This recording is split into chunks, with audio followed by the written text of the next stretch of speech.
We'll call the October 23rd, 2025 O'Fallon City Council meeting to order. Roll call, Katie. Mayor Hennessy. Present. Councilmember Wexler. Present. Councilmember Roth. Present. Councilmember Boyer. Present. Councilmember Thompson. Present. Councilmember Costello. Present. Councilmember Kewen. Present. Councilmember Taylor. Present. Councilmember Cook. Present. Councilmember Ragsdale. Present. All right, folks, you have an agenda in front of you. What's the pleasure? Motion to approve Ragsdale. Second Wexler. Motion by Councilman Ragsdale, second by Councilman Wexler. Questions or comments? All in favor? Aye. Any opposed? Motion passes. Anything on the agenda you folks want to talk about? Seeing none. Oh, I'm sorry. Amanda? I wasn't prepared. So yeah, there's tonight's agenda. Well, at first I just learned that this is the part we talk about what's on the agenda later. But on tonight's agenda, I know y'all gonna be like, oh, here she goes again. But there's two things we're voting on that only has two bids on it. Now, first I'm gonna say before Councilmember Kewen and me go at it, I get it, right? There, we can't force people to vote, or not vote, we can't force people to bid. It's gonna, if we keep putting bids out and stuff, it's just gonna cost more money. But I still think there's like there's a root of a problem here. And listen, I'm a degree in science. I have the science brain, so I wanna like get down to the root of it. So I've been brainstorming, and first thing I'm just like, well, why aren't these companies, because I don't see it. I don't see it around from other cities around having the same problem. So I'm like, well, is there something that, that people don't want to work with O'Fallon? I don't know. Are we not paying our bills? I'm like, well, I know that's not true. I know finance and Vicky over there, she's on it. I've personally seen her go at it and go above and beyond for, not only me, like a lot of the residents and everything. So it still brought me back. And I remember in early spring, we had a contract that was kind of contentious. The two bidders were kind of feuding. One of them, I guess it was a long-standing feud. We were getting emails about it, but I remember in one of the emails that the person was like, told us, they were like, other companies don't want to bid on projects there because they believe the politicians are influenced. You all remember that? Well, I was like, well, I'm not influenced. I don't think any of us are, influenced. But I don't want to bring up old stuff either. But I know they had a couple of months ago, we had another contract where we all were kind of going at it, and someone mentioned, perception is reality, right? So I was just thinking, I'm like, maybe we have this perception that people don't want to bid here. Maybe they think we're influenced, but I know we're not. But I think we have to get it across that we're not, right? Because I do think it's a problem. If we're not getting bids, we're losing out on saving taxpayer money, right? We can be getting more bids that are lower bids. So I think it's something we do have to get in the root of it. Now, I'm not just here to complain. I came with some solutions that I think would be good to try. I did some research, and I have it printed out here. Some things that I thought were other cities do that might be helpful. I know some of the stuff on here, I think we mentioned that we've done, but like quarterly contractor coffees with Public Works, just kind of maybe get better, relationships with the contractors. Columbia does something like have a contractor feedback survey after each project. I don't know, do we do anything like that? Like feedback surveys after that? I don't know. I'm not entirely sure exactly what we do regarding feedback from contractors after the fact. Well, yeah, so this is just some lists. I mean, I've printed out some copies, but I would like, if we can start trying to do that, maybe make better relationships with, contractors and stuff. So just a thought. Okay. Is that it, ma'am? Yep. Anybody else? All right. Next, I'd like to have a motion to approve the city council workshop meeting minutes of October 9th, 2025. Thompson. Ragsdale. Motion by Councilwoman Thompson, second by Councilman Ragsdale. Questions or comments? All in favor? Aye. Any opposed? Motion passes. All right. First on workshop discussion is the fiscal year 2026 budget discussion.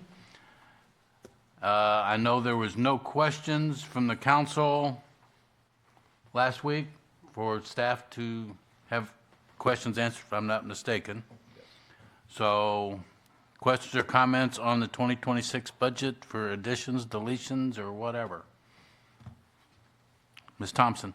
Thank you, Mayor. So I sent an email. I know I just sent it this morning, so I'm not sure everybody's had a chance to look at it. But I did want to at least start the discussion of considering perhaps putting some language into the budget that would allow for us to give mid-year salary increases conditionally based on some economic, the sales tax rebounding, no negative impacts coming out of the legislative session next spring.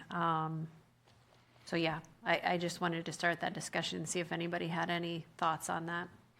I think it's a great idea. Are we still just doing 2 reviews, one in January, one in July, or is it all January now? No, it's still 2, sir. It's still 2? Yes. I don't know how we would work your comments out if you're getting reviewed in January. So does that mean in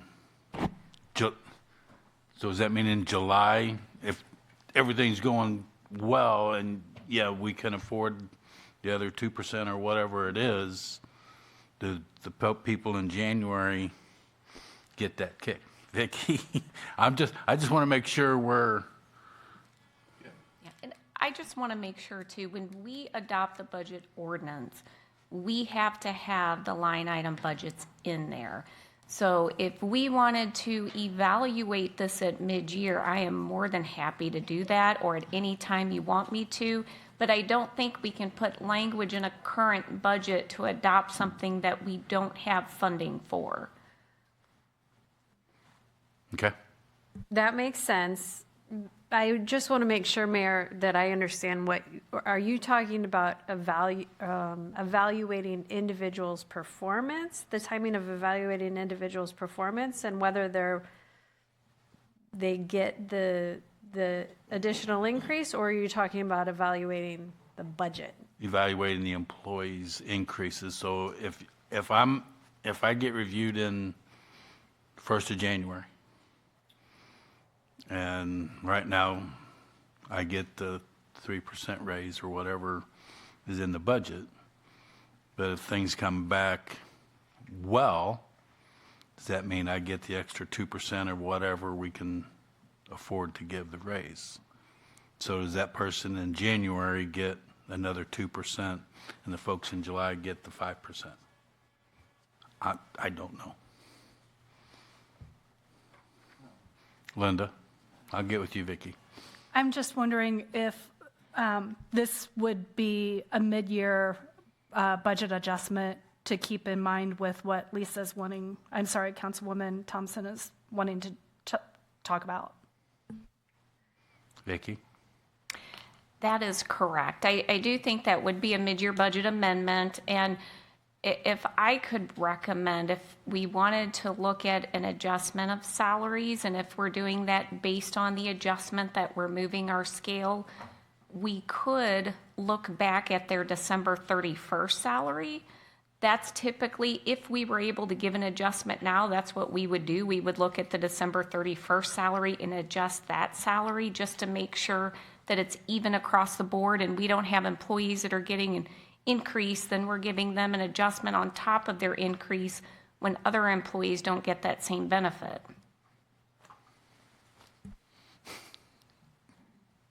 So I think it is a mid-year budget adjustment if the conditions are favorable, but I think that the way that I see this is an all or nothing approach, meaning that this is, I think as it stands now, we're giving everybody who's in good standing a 2.5% increase.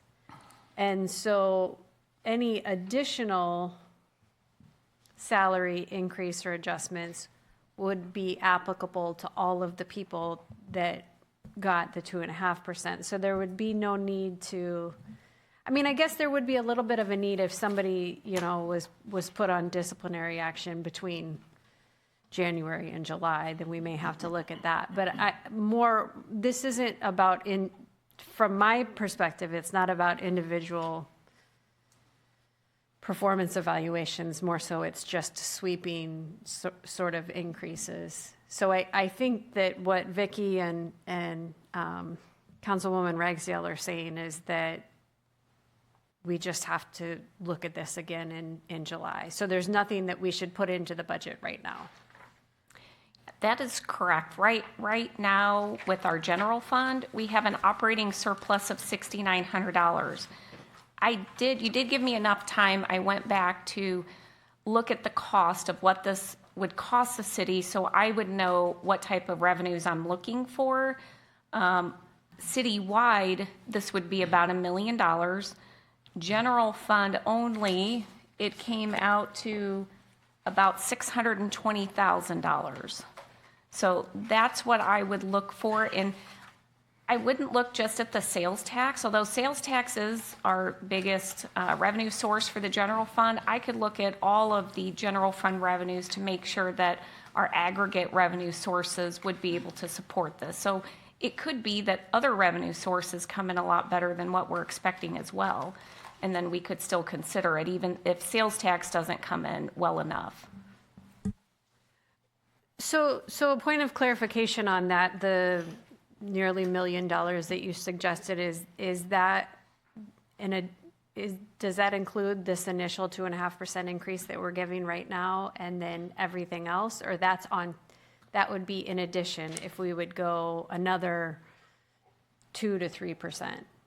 That is just a 3% for every single employee based on their 12/31/2025 salary of what I'm estimating.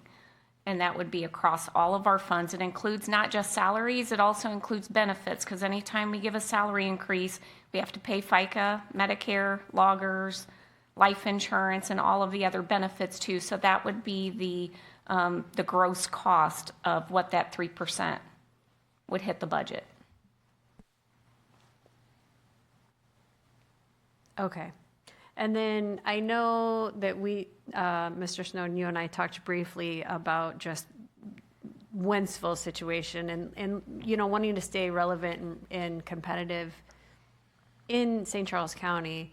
Are there any other, with this I should back up. So with this 2.5% that we're giving right now, does that keep us, if in the 75th percentile for other municipalities in St. Charles County? Michael? Based on the information that was provided to the compensation study when it started this summer, yes. But we know that everything is a moving target. So Lake St. Louis's year is different, St. Peter's year is different. Several start January 1st, and they have increases that we have learned more about since the summer. So yes, we believe we're at the 75th percentile when the compensation study was done. And yes, it absolutely is a moving target day to day. One more question, sorry. When we had this compensation study done, was the recommendation, and I know that we adjusted our ranges up by 3%, but we chose to not, I think that we're doing what's the phrase, a catch up or a range adjustment. Range adjustment, but we chose not to adjust everybody individually up that 3% like Wentzville is doing. Can you tell me if the study suggested that we do something like that, or what is, is it customary to do one over the other usually, or is it every city at their discretion? I believe it's every city at their discretion. The compensation study gave us multiple options, one of which was to do what we've done in recent years past, which was pay that range adjustment. It also gave us one that's called a compra ratio, which would have been incredibly expensive. And so there's a range of options, and we chose one of the options that was probably mid-range. And I am well aware that we are doing everything we can to, pay our employees, competitive wages. And I know that we have some limitations with, some of the things going on with our revenues and everything. But, and I appreciate all of the work that's gone into this. I want to make sure that if we have the opportunity mid-year next year to do a little bit more for our employees, that we take that. So I don't know if we just need to make note of that and follow up when we do the budget review in July, or if we need to do something more formal. I'd say we make a note of it and look at it in July. Okay, thank you. Okay, anybody else? Anybody else have anything on, Mr. Snowden, you have something? Well, I have a page and a half of prepared remarks. Some of this is for the council, some of this is for all of our employees, but I think it's all kind of important, if you don't mind indulging me. Go ahead, sir. And some of it's sort of already been talked about, so I'll gloss over a bit of this. So not doing that 3% range adjustment for all employees was because we've caught up from where we were in the past. So our 2023 salary survey showed that we were well behind, which was why for the last 3 years we have given that range adjustment as we were giving increases. This year, our study showed that we did not have to do that. Staff that will receive compression increases in 2026 are because the changes we made could cause compression if we did not keep our employees separated to acknowledge their time and position. The fact that sales tax is down and that the state will likely try again to lower or eliminate several funding sources is a factor for next year, but the compensation study speaks for itself. Overall, our staff is being compensated at the level the council set, which is the 75th percentile, for us to achieve. In other words, the compensation plan that was first rolled out in 2023 is largely working. Our comparators are making their own determinations as to what works best for their situations. We know that Lake St. Louis gave a 4% overall increase. Winsville is giving a 5.1 overall increase, but neither of them are giving compression adjustments. St. Charles County has not yet decided what they're doing, and neither has Kirkwood. Florissant is giving 4%. Maryland Heights is giving 5.5% for hourly employees and 6% for exempt employees. I'm told that as of July, all of the known compensation information was factored into the study, to your question. For us, in 2026, all employees receive a 2.5% increase for a successful evaluation. Some employees received an increase to bring them up to the new minimum of their range. And if an employee was in a multi-incumbent position that had someone below the minimum, then they received a compression adjustment of up to $1,500. Based on the base salary, that compression amount could have been about 2% of their salary or more. The average increase among all of our employees was approximately 4.3%. I say all of that to say that staff could absolutely look at our funding levels at mid-year 2026 and make a recommendation based on where we are at that time. I would remind you, though, that we had 5 new employee requests from the general fund that were not considered as part of this budget request due to the current funding issues that we've identified. All of the requests were judged to be appropriate and justified, but we simply could not fund the additional general fund staff.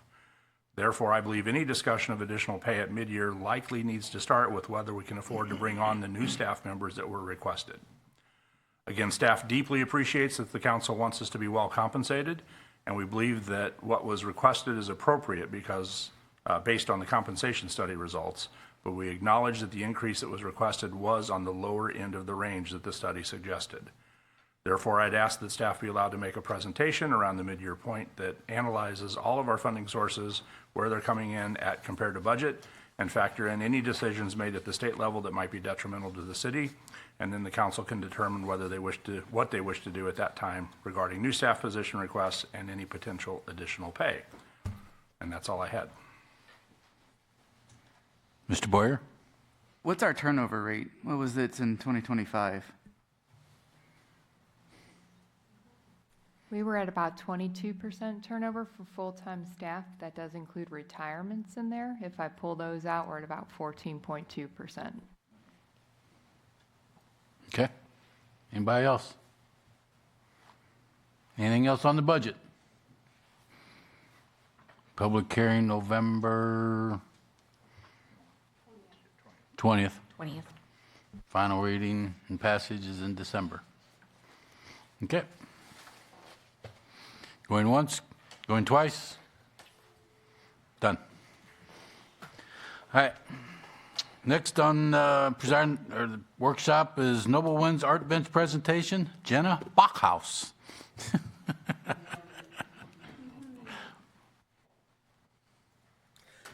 Normally I just say Jenna. I tried to make the new one easier for you. I'm sorry, okay? I wasn't given options. Well, you did have an option, but you still said yes. I mean, I guess he's all right. Yeah, we'll take it. It only took me a year and a half to change my name anyway. So, first and foremost, I want to say good evening to all of you. I think I've met most of you, but as the mayor said, I did finally recently update my last name with the city. So if you see emails coming from Jenna Bachhaus versus Wyszynski, it is still me. I will still pester you about entering into the HFF parade. So you can still look forward to that. Next, I want to say I apologize to those of you who have seen this presentation at least once, twice, maybe 3 times, looking at you. But that's okay. I am here tonight to talk to you guys about a project that I think is pretty neat and I'm very excited about. We are looking to work with a company named Noble Winds. They take retired wind turbine blades and they recreate them into benches. They are made of 3 to 5 inch thick fiberglass. They are very, weatherproofed. There's no rust, there's no corrosion. They're moisture resistant. Everything's made on aluminum frames. The benches themselves are made with composite lumber, stainless steel. The longevity of these things is insane. There's, I believe, a 25-year warranty that comes on these benches. And the reason that we are looking at this is because they can come primed and ready for an artist. So that's where we're kind of looking to go with this specifically. We are looking to purchase this particular model of a bench, and it will come from the art purchasing budget from 2025. We will then use this as the art piece at Heritage and Freedom Fest next year. We are looking to put out a call to artists, which will have some descriptors of what it is that we're looking for, whether it be, patriotic as a whole, whether we want to tie in America 250, whether we want it to lean more towards the veterans of OFallon. We can kind of explore those options, get a variety of submissions as to what the subject matter on this bench could potentially be. We will then submit that to CAC, OCBB, Veterans Commission, you guys probably as well. And then that art will take place live at Heritage and Freedom Fest next year. We always try to incorporate an art piece of some variety. We've done chalk art in the past. We've done a mural, things like that. So this bench will be painted on site at Heritage and Freedom Fest next year, with the final goal of this being installed at the Veterans Walk, so that it can not only kind of complement the Veterans Walk, but also create a little bit more of a conversation around, what that symbolizes as well. I don't have an exact location at the Veterans Walk of where it might be, but it's my understanding that there is an empty concrete pad where an other bench used to sit that is currently empty. So it sounds like we have a pretty good spot for it. I know there's potential to update the Veterans Walk with the Space Force things as well. So this will kind of encompass all of that as well. This is sort of a mock-up that the company put together for us as to, what an idea could potentially look like on this bench. Just to give an example, as you can see, both the outer side and the inside of this bench can be painted. They don't have to be painted the exact same, but they certainly can be, just to kind of give, different perspectives, different views on what it is that, we're celebrating there. And then on the right side there, it is an example of a plaque that, they had kind of put together that we can put at the bench to give a little bit more detail of to what it is and, the reasoning behind it. From my understanding, this would be the first of its kind in our area. I think the closest one I want to say is in like Chicago or something along those lines. So we would be kind of a pilot, or I don't want to say guinea pig because I feel like can be a little nervous sometimes, but we'll go with a pilot program for this in our area. So we just kind of wanted to, bring it to you guys. Obviously, if a final installation at the Veterans Walk is something that you guys are, okay with and would like to see, and just basically make sure that everyone's on board with this project moving forward. Questions? Linda? I absolutely love this. I think the bench itself is cool, but then the painting, whether it be the veterans or America 250, really, really cool. Sure. I guess my only question for whoever would make the decision on what the art would be, can like the inside be one thing and the outside be another, like one of them be the veterans and on the other commemorating America 250. That would be my only input. Yeah. When we put the call to artists out, we can, put in any sort of descriptors that we want to as to what we're looking for in the subject matter. So we would give kind of a framework of that, and then the artist would come back to us with a rendering, if you will, of what it is that they would likely paint on there.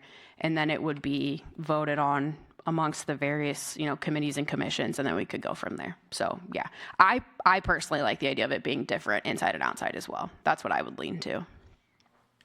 And I'll tell you what, I agree. I think the two most important votes that are going to have to vote on this is the culture arts, for one, and the second one is the veterans, since it's going to be sitting down at the walk.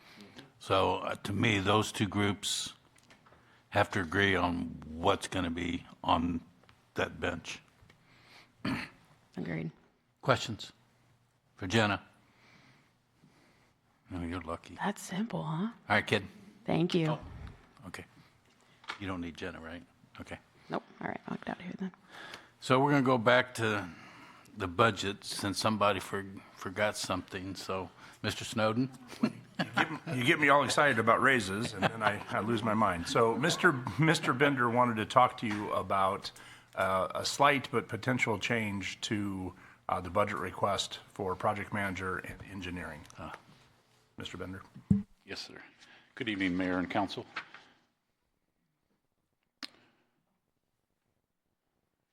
So, as Mike said, we wanted to talk about the project manager for the annual projects that's in the budget for 2026. The proposed budget includes a project manager and an inspector for the increased workload that's coming from the annual street maintenance projects. That includes the concrete slab replacements, the asphalt overlay, the asphalt preservation projects, crack sealing, sidewalk and trail maintenance, including ADA and Techcrete. And on top of those two positions, there's currently a vacancy in engineering from the one project manager who got promoted over to construction manager. And so that makes two project manager positions and one inspector position that needs to be filled. What prompted this is a desire from the city to have a pavement guru or a pavement czar, or in a sense, just one person over all the different pavement maintenance aspects for the city. Because right now it's split between public works and engineering, and there's a lot of coordination that goes on between us. And sometimes it goes well, sometimes it doesn't go so well. So the desire is to have one person that's overall responsible for pavement issues. And that's different than what engineering normally does, which is when they hire an engineering firm to do a project. They have grant funds, so that all stays in engineering. But what we're talking about is having one person in public works that would be this pavement czar or pavement guru, whatever you want to call it. So the solution that we've come up with is to hire a street superintendent. We currently do not have a street superintendent. Jay Harrogate is my assistant director of public works. He oversees the street department and water and sewer. He's spread really thin, has over 70 employees working for him. So this would split his responsibilities up, create a street superintendent. And this street superintendent would be the project manager for these annual projects that I was mentioning.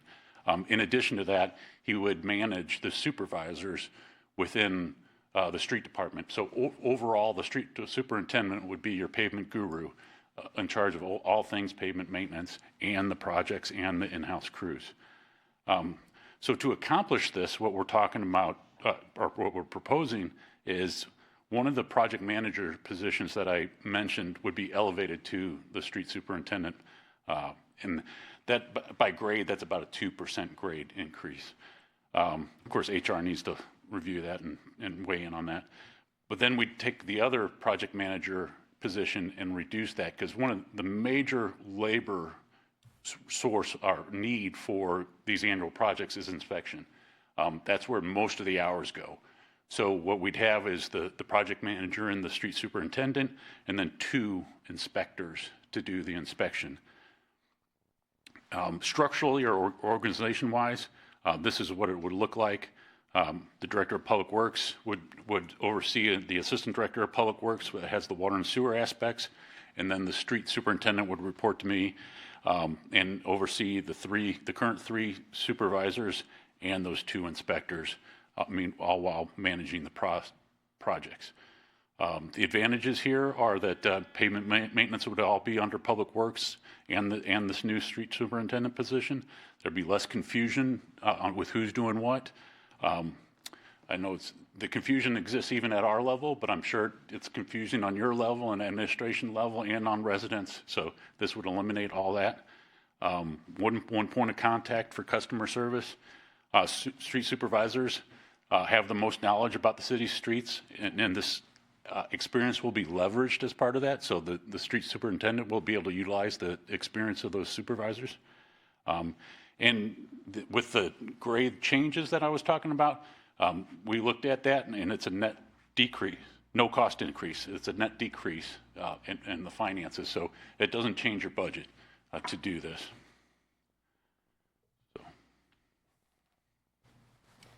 Questions? Lisa? Thank you, Mayor.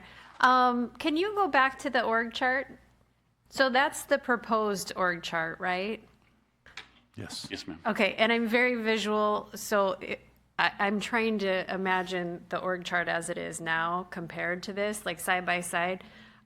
So currently, we don't have the street superintendent position. That's what you're wanting. But the 3 or the 4 spots down below underneath that are now reporting up under the assistant. To Jay. Yeah, so To Jay. all of this would be under Jay, and then Jay would reports to me. The 2 red boxes are the new positions. New positions. Okay. So right now, Jay has got everything that he's under now, plus the 3 street supervisors. Right. Okay. That's what he has now. Yeah. Okay. Okay. Thanks. Amanda? So you said this would save us money then, right? Like, It's very close to a wash, but it does not increase the money. It's a slight decrease. okay, good. Yeah. Okay. Anybody else? And again, as he said, there's really no change in the budget, correct? That's correct. Okay. Anything else? Anything else, Michael? No, sir. Thank you. Thanks, Steve. Thank you. Next is the Lake St. Louis Boulevard Extension update. TJ and Wade. TJ, congratulations on the promotion, sir. Thank you very much. Mayor and Council, thanks for allowing us to present tonight. You've already covered it. TJ is going to do the heavy lifting here with the presentation. So with that, we've presented on this a few times. This is the 3rd phase of the Lake St. Louis Boulevard extension. We've completed the first two over a few years from N going in the direction of DD. Us, along with the county, is currently working to complete the final phase.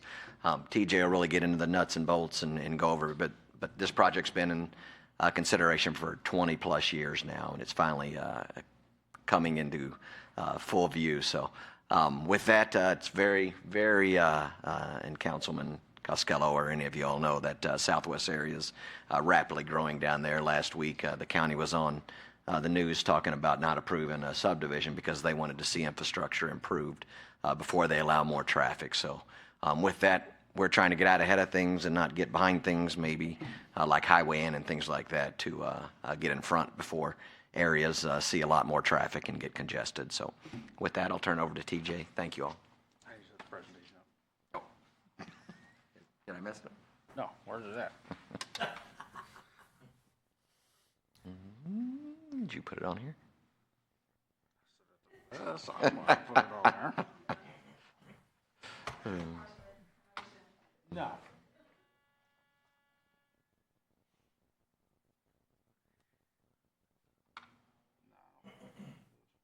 All right. May not have any slides. Jason, can we get to the council agenda? Is it on there? Not on the line. So, Well, we're going to freehand this without slides. And I'll send you the presentation so you can review it. Overview, how did we get here? What are we currently working on? Where are we going? Again, I apologize for not having the slides. I wish I had it because I got a couple good ones. Planning considerations. So basically, as we all know, and I think you guys have heard this presentation several different times, kind of saying how we got to where we're going. But we plan ahead. You want a kind of a roadwork network that works together. So you want main roads, you want roads that are for lesser traffic, basically arterials, collectors, and then your subdivision streets. You want a good north-south connection, east-west connection, and all of that has to work together, right? So we haven't always done a good job of doing that. We had a lot of development that happened in the late 90s and early 2000s, and we've tried to do a better job of that in the past. So we learned, we caught up, we got to where we're going. So back in 2005, when Preston Woods was brought to the city to be considered, and it actually went back and forth between the city and St. Charles County multiple times, we looked at it and we said there needs to be a north-south corridor out there. And at that time, we said, hey, there needs to be dedicated right-of-way to install that north-south corridor within that. And when Preston Woods came in, that was made a part of their plan, and it runs through their common ground. And it was eventually dedicated to the city as right-of-way, but it has been shown over the years going through there, right? So one of the slides that I don't have up here to show you, but is the population growth that happened in that area. So from 2002, we had a population of 303,030 people. And in 2025, there's 423,726. That's the population of the county, not O'Fallon, obviously. So what does that look like on a map? I can't show you on a map. I have a slide here, and I'll forward it to you, but... TJ, we do have it in our packet. Oh, well, great. So we do have it. I did not know that. I feel much better now. All right. Okay, Wade's got it, but just to FYI, we do have it in our packet, so you don't need to send it to us. You don't want to look at it twice, Mayor? Come on. Oh, I'm looking at it right now, so... Wade's going to save me and make me look good. Jenna did.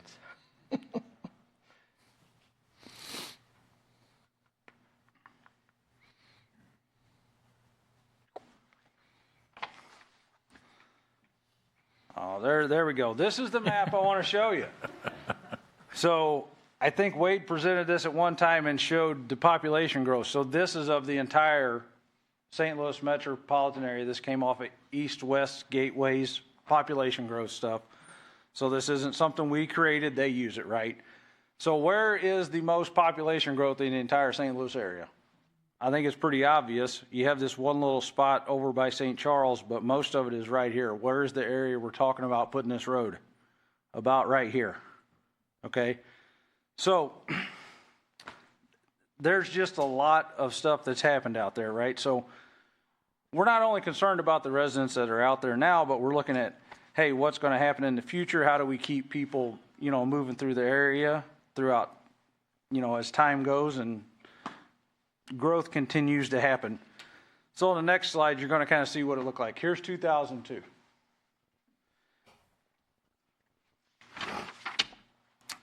Mostly farmland, right? Here's 2025, and just so you can see it, nothing 2025. So that's a lot of homes and growth in that 20-year span, right? The area we're talking about putting a road is about 6.7 acres of that, and I'm sure there's way more than 6.7 acres that have been developed out there, just as an example of what's here and what's not here.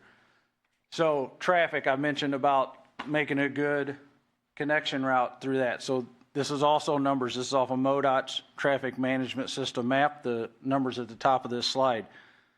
From 2020 to 2024, there was a 14 to 19% increase in traffic on those three roads you see highlighted there. So Summers, Route N, and DD. Traffic is going to continue to grow in that area. It's not going to get any less. And in your packet and what you can see on this slide is something the county provided to us, was a traffic study. What you're looking at on the left is for 2020 daily traffic volumes, and on the one on the right is what would happen in 2050, and that's without that road. So as you can see, there's 2,000 to 4,000 more cars on Paul Renaud. There's another 3,000 to 4,000 more cars that's going to be on Summers Road if we don't build this road. So those cars got to go somewhere. And while Summers Road has curb and gutter, there's no driveways, except there's some county parcels that have a driveway onto it, but Paul Renaud does have driveways onto it in one section of Wingate. That's going to be a lot of cars going by their houses. So, history of the planned corridor, just highlight, I think you guys have heard this probably 15 times now, but I kind of already mentioned this. We started design in 21. I won't read all those bullet points, but we started design in 21, had some pushback, ended up having an open house with the residents of Preston Woods. They asked for us to look into realignment, which we did. We supplemented our contract with the designer, said give us some alignments, looked into it, and to realign the road and move it away from homes and stuff like that was going to cost somewhere between $500,000 and $900,000. It was decided that wasn't a fiscally responsible thing to do. So we didn't choose to move forward with realigning the roadway. We worked with the Corps and DNR in that time. So we've been in communication with those guys quite a bit. To give you an example, again, just kind of the history, this is just to give you some real images. These are real plans that were provided to the city, because I think there's some people that think, this wasn't really ours, but this is what's been shown the whole time. As you can see, there's the corridor. This is another plan submitted in 2007. I'll highlight it. I think there's some concern that the city doesn't own some of the right-of-way, which I think that piece in question is right in this area. The city actually had a title search done last year to confirm that we do own that. If somebody has something different than that, I would say present it to us and let us review it. We've received nothing at this time showing different than what we have. So what's going on with environmental studies and permits? Obviously, we have to follow the process. We can't just do whatever we want. We've completed survey work, looked at the right-of-way and alignment. We submitted a nationwide 404 permit. That may not mean anything to you, but it's a permit through the Corps of Engineers. It goes to DNR and a bunch of other environmental agencies that have to review it and tell us whether we can do what we want to do. We submitted that in June of last year. They've asked for us to do some additional things, which we're willing to do. Even since we had the open house, they've asked for some more, and we're going to do that. I mean, we can't get around it, right? Our agreement with St. Charles County, which was approved at the March 13th council meeting, for the construction of the roadway actually included potentially putting a bridge in, so we have some of that cost covered if we have to do that. At this time, we don't have it designed to put a bridge in, but if we had to, it's an option. So, walkable, bikeable. It's just going to make the area more connection. So what you're looking at right here is the connection point is right here. This is where it would be. It's just going to give you something. We're going to put a 10-foot path on the side of the road. It's going to give you a more complete connection and area to walk around that area. Eventually, there will be a path down DD from Summers. There's a little bit of path down by the middle school right now. Again, just looking at the big picture, planning accordingly. How do we make this all connect?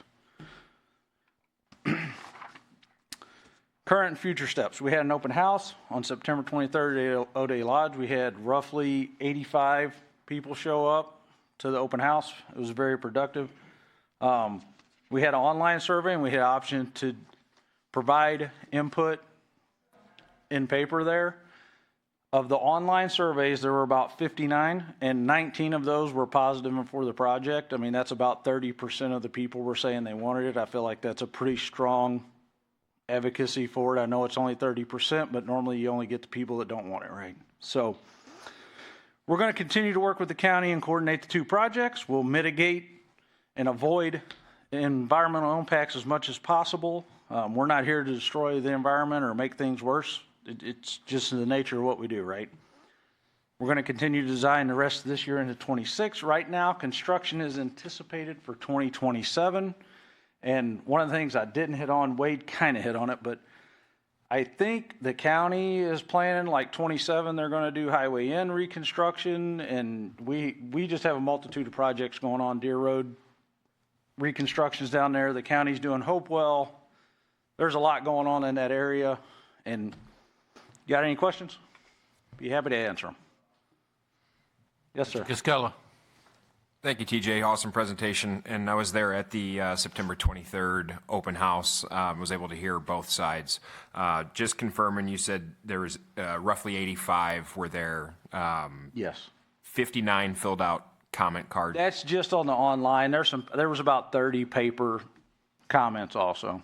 Okay. I'd be interested to know, I mean, we know that we have 30% that were for the project, which leads me to believe that the other 70% were either indifferent or opposed to the project.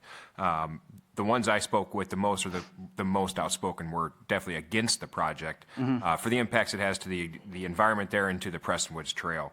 I'd be interested to know just how many, through all the paper and all of the online submissions, how many, what a good percentage was of for and against the project. Yeah.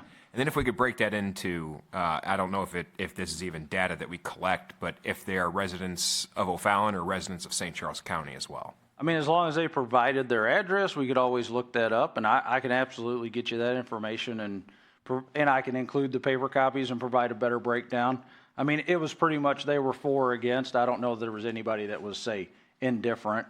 Maybe there were some people that are like, well, I know this is going to happen no matter what I say, but I think most were for or against. So if you had 30%, for, I'd say 70% against, based on the online, but we'll follow up and get you that information with are they O'Fallon residents or just in the general area? That's what you're asking, correct? Mm-hmm. And then a total of all of the submissions and kind of where they fit. Yeah, I guess I would be 3 categories: indifferent, for or against, I guess. Yeah, that'd be great. So. Is that it, Steve? That's it. Amanda?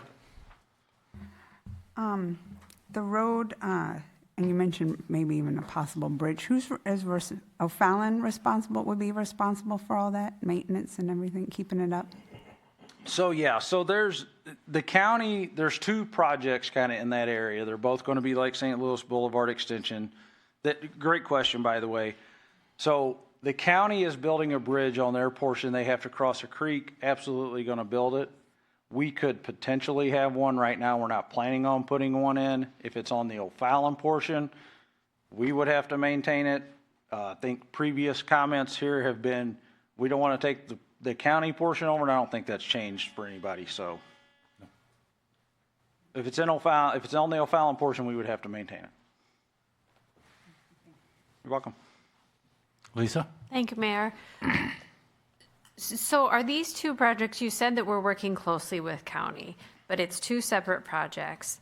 From a timing perspective, there at the end, you seem to indicate that the county would do their build later than us? No. So, sorry if I gave that impression. The intention and kind of even direction we've had from the Corps and environmental agencies for the permitting of this is we have to treat it as one project. So even though the county's building theirs and we're building ours, we plan to make the timing the same. They will be two separate projects built by possibly two separate contractors, but they'll be administered, I'm not going to say exactly at the same time, but really close to the same time. Okay, and then from a costing perspective, what does that breakdown look like? How much have we invested in this so far compared to maybe what the county has invested? So currently on design, we've spent about $200,000. It's a 80-20 split, so we've spent about $40,000 on it, and the county spent about $160,000 to date. And then for the overall cost of the project, it would be about a $1.5 million cost to the city for this project. And then I think the estimate we provided and the way our agreement is with the county, it's $11 million. If we build the bridge, I should say. If we don't, it's going to be significantly less than that, possibly a couple million less than that. Oh, okay. So and I should know this, and I apologize. The open house that you had at O'Day Park back in September, was that a joint open house with the county? Yes. So the county was there. We were there. The Corps of Engineers was there. MoDNR was there. There were multiple agencies. Okay.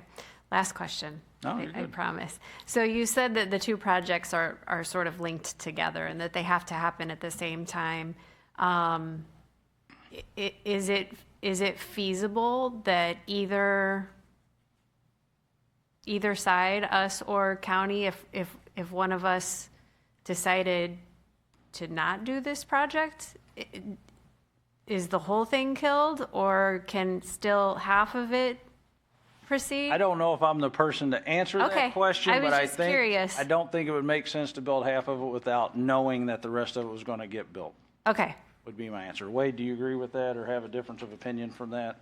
You might be a little more in tune with. I mean, I'm not anticipating anybody backing out. I'm just thinking if it's a. No, it's a great question. It is a great question. And yes, just from a standpoint of permitting, we even had to submit it as a joint application. So that's how everybody's looking at it on review of environmental and everything like that. Okay, because and the reason I asked the question is because I know that there's been a lot of sort of controversy around it, right? And people seem to have. What? Not heard any of that. Okay. Wade, did you want to? No, you're correct. And, it doesn't happen at a snap of a finger, right, either. Yeah. So we'd both work through design, both work through right-of-way acquisition, and then get to the point where, you're working with the agencies, getting final approval and getting it out to bid. So if someone else decided they're not going to do it, us or them, I think probably both sides would say, hey, let's wait till we both decide to do it versus somebody spending a lot of money to not provide the complete road. So, yes, ma'am. Okay. And I would think what would happen, and again, there may be people that know more than me, but I would compare this to Highway N, although it's not going to be nearly as highly trafficked as Highway N. I think there was a time where nobody wanted Highway N work to be done, right? Like, why are you widening this out? And now everybody's like, well, why didn't you widen this out 20 years ago? So that's kind of what you're dealing with at this point. I mean, we tried to plan, actually had a person at the open house, talk to them for a significant amount of time, and they said, well, if you know development's happening farther out west, why don't you put this road farther out west? That makes sense. You're doing it now, right? Well, that is what we did. We planned 20 years ago. We said, hey, we know this is going to be needed at some point in the future. Now we're at some point in the future. This is the way I would say it. So. Okay. Thank you. Debbie? Thank you, Mayor. So to kind of touch on what Lisa's saying, I talked to Councilman Tim Baker from the St. Charles County Council, and they are wanting to pull the project. And this is what it says. Tim Baker is proposing to remove the wasteful and destructive Lake St. Louis Boulevard Extension Project from the county's transportation improvement plan and move the funds to other projects that will be truly benefit the county. Councilman Baker believes this proposal will be approved by the county council. So kind of touching on what Lisa's saying, if Tim gets the votes and they do stop the project, where does that leave the leave the city. Wade, you can probably speak more to this, but I would say we're not going to spend our own money on it if the county's not going to fund it. Yeah, obviously, none of us can control what the county chooses to do, right? Right now, they've chosen to fund it. I think the same county council member was on the news last week saying we need to improve our infrastructure out in that area. So that'd be very unfortunate if they go against their thoroughfare plan as well as the city's that's been in place for a number of years. But again, we can't control what they do. We've been working hand in hand with their staff, and I hope they continue with this for benefits of our residents. We've seen the traffic and the vehicles cutting through Oakhurst and other subdivisions. We have it right now with vehicles turning around. Summers Road gets more congested. They're going to drive the wrong way, as we had occurring several years ago before the city stepped up and installed a signal at DD in Summers. So same concerns with Paul Arnaud Boulevard. It's going to shift more traffic over there, and maybe it'll have to hit that point where those residents then rise up and say, city and county, why aren't you following your plans from the past 20 years? So, but we can't change what the county may choose to do. So. Well, according to Tim, because I talked to him, and I asked him if I could bring this up because he had told me weeks ago that he was looking to proposing to end it. So he thinks he has the votes. We'll see how it goes. But I just wanted to see, especially after, like you said, it's been 20 years in the making. But we'll see what happens. Linda? Thank you. Debbie, do you happen to know, I'm curious about the timing, when the county might vote. If the county votes it down, have we invested any money in this to where I don't want us to put a lot of money in this and then the county vote it down and then it's not going to happen? How much money are we already going to have tied up in this? We've spent about $40,000 right now. When I talked to Tim about it, he said that they're voting, I think, November 10th. So between now and November 10th, the city would not be putting much more money than the $40,000 that we've already spent on it, correct? No, I don't think so. I mean, as a matter of fact, with the environmental permitting, and I mean, we've heard the same things. We have a meeting potentially set up with the permitting agencies to, go through this, but I intentionally plan to set that up the week of the 17th, and then if we hear whatever comes of that meeting, I mean, there may be no point in having that meeting at that time. So. Lisa? Linda asked my question. Thank you. Nice job, Linda. Councilwoman Ragsdale. Amanda? You mentioned an alternative that was too expensive to do, I believe. Yes, ma'am. I mean, we've been receiving emails about this from the residents and things there too. Is that the roundabout at County End? No, ma'am. Okay. No, ma'am. So we're not doing anything with the county portion of the project. We're only doing the part that is basically adjacent to Preston Woods or in their common ground, and what the alternative was, and I think some of the members on the council here were involved in that, but they proposed, they wanted, the Preston Woods residents wanted the road pushed as far west as they could. Well, what is there now is there's a tree preservation area that was established when Preston Woods was built, and it would have required us pushing the roadway into that tree preservation area. When you impact an existing mitigation area, you have to mitigate that again at a 10-to-1 ratio. So instead of doing 1-to-1, we'd have had to do 10-to-1, and the cost to do that was going to be about somewhere between $500,000 and $900,000, depending on moving the road and where we found the credits to do that. So it was just, at the time, it was decided, hey, this probably isn't the best thing to do with, city money.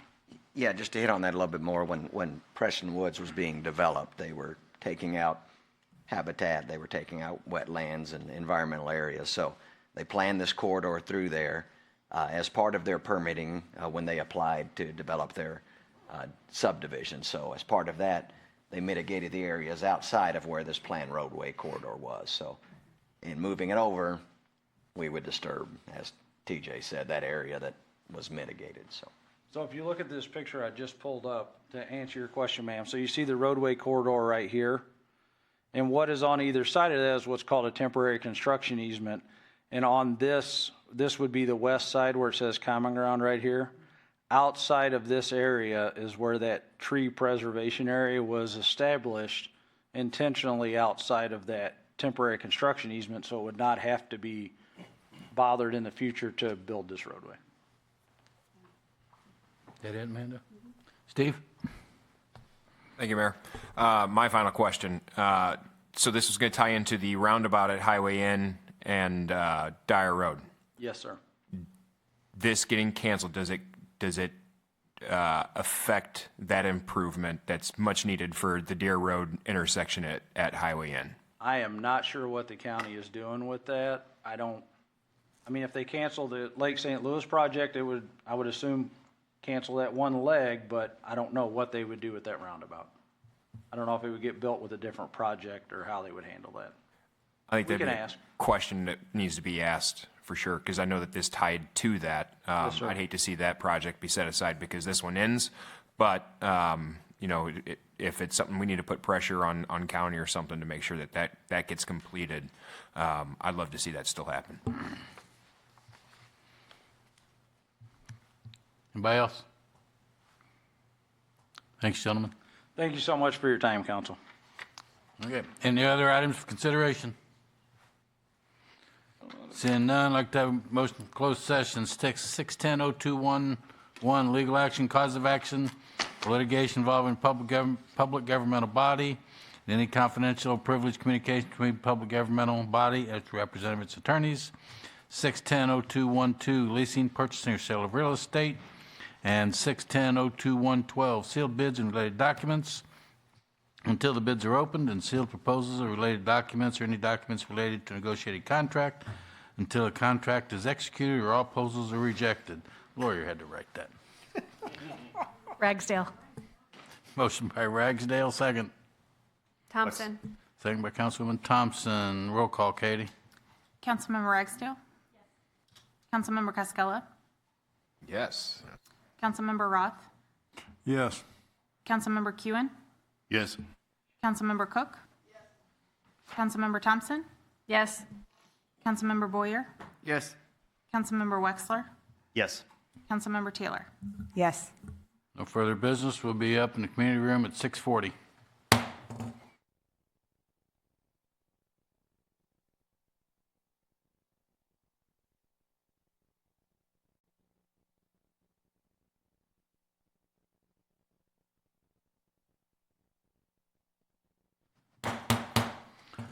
We'll call the October 23rd O'Fallon City Council meeting to order. Roll call, Bess. Mayor Hennessy. Present. Councilmember Wexler. Present. Councilmember Roth. Present. Councilmember Boyer. Present. Councilmember Thompson. Present. Councilmember Cascola.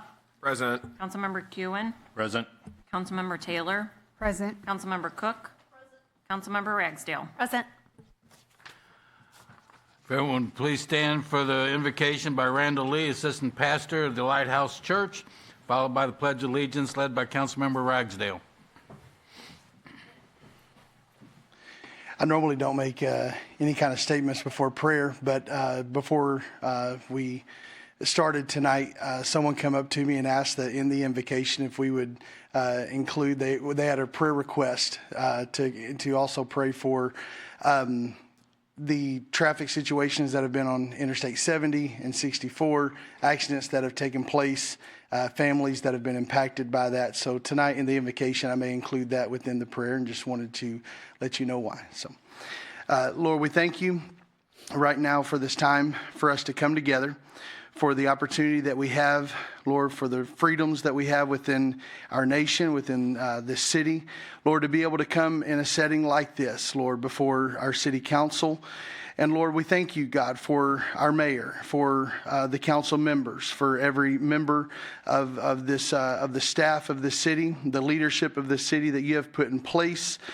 God, for the work that you have called them to do. Lord, as we come together tonight, Lord, for a meeting such as this, we ask that your wisdom would guide us. Lord, that the knowledge that we have and the knowledge that we receive, Lord, would direct, Lord, the decisions that are made. And we just ask that you would be with us, Lord, that you would direct the paths, Lord, and the decisions that are made within this place today. Lord, you see the request that was made tonight, and we ask that you would keep your hand of protection upon our highways, upon Interstate 70, upon 64, upon upon the officers that patrol those areas and take care of these accidents. Lord, you see every family that has been impacted by recent activities, and we just ask that you would comfort them, Lord, in times of loss and in times of healing and recovery. Lord, we ask that throughout each and every day, Lord, that you would be with our city officials, you would be with our police officers, our firefighters, and every city worker, Lord, that works to make this city great. And we ask it in Jesus' name. Amen. Amen. To the flag of the United States of America and to the republic for which it stands, one nation, under God, indivisible, with liberty and justice for all.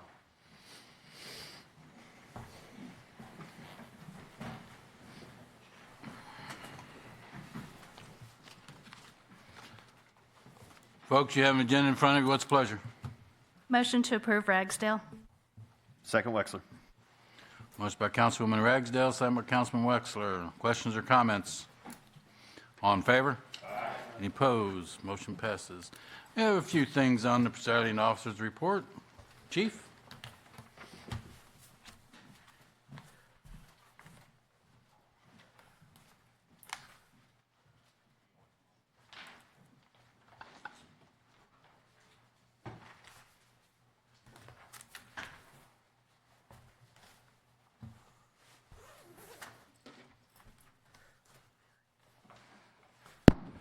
Good evening, Mayor, City Council.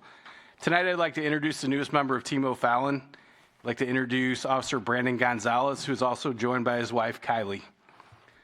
Officer Gonzalez is a proud graduate of Troy Buchanan High School, the class of 2016. Following his graduation, he pursued his law enforcement training through the Missouri Sheriff's Association, where he graduated in 2022.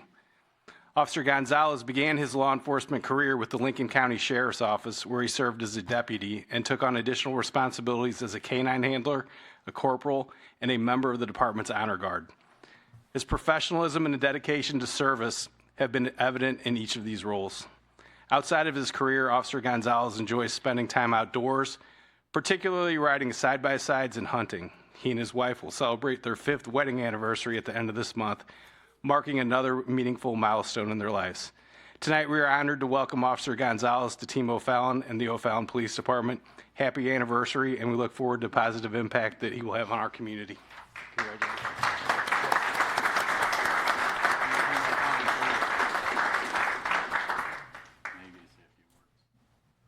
They didn't tell you that?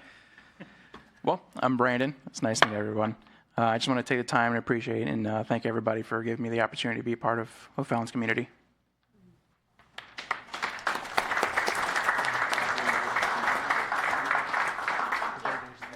Thank you. Next, Mr. Callahan. Am I in trouble again? Yes, sir. Before I give you the podium, sir, I have a proclamation for you. Thank you. You didn't know you were getting this, did you? Okay. Whereas one of the most essential needs in our society is for generous assistance in providing food to those in need, and one of the most enabling causes is the support of such programs. And whereas the holiday season can be the most difficult for those who are living in poverty, the No Hunger Holiday volunteers will work to spread holiday hope and cheer throughout the community by spending most of the No Hunger Holiday filling boxes with Thanksgiving meals for families in need across St. Charles and beyond. Whereas the No Hunger Holiday program is one of the largest Thanksgiving food programs in the metropolitan area and the largest in St. Charles County. And whereas No Hunger Holiday, founded in St. Charles, addresses the needs of approximately 4,000 households, about half of which are based in St. Charles County. Now therefore, I, Bill Hennessy, Mayor of the great city of O'Fallon, and the City Council, Missouri, do hereby proclaim November 25th, 2025 as the 35th annual No Hunger Holiday in the great city of O'Fallon, and implore our citizens to contribute to and support this worthy cause. Let's all take advantage of this opportunity to help alleviate poverty and hunger in our society. Mr. Callahan. Bill. Thank you. Thank you. Now the podium is yours. Mayor, you have surprised me. I was almost left speechless, but not quite. Yeah, I don't see that happening. Thank you, Bill. No problem. Thank you, Mayor. 35 years ago, a judge here in St. Charles County in the Children and Families Court, Frank Connard, worked through a food pantry through Joachim and Ann Parish. It's now Tri-County, and they were out of food. He and his wife had a list of the families that were in need, and he and his wife purchased all the ingredients for about 70 families so they could have a Thanksgiving traditional dinner in their homes rather than go to a soup kitchen or a food pantry. And it would provide an opportunity for the families to strengthen their family bonds. And today, our executive committee for the No Hunger Holiday will support a limited number. They will freeze their count at 4,000. They are hard pressed to get the materials that we need to fill the menus for 4,000 families. This is an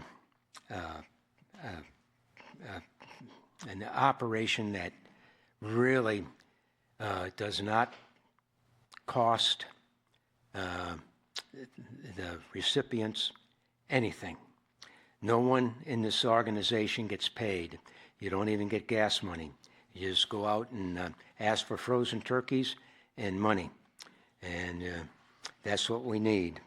We'll have the turkey collections at the Knights of Columbus Hall off of the Piezolt Hall.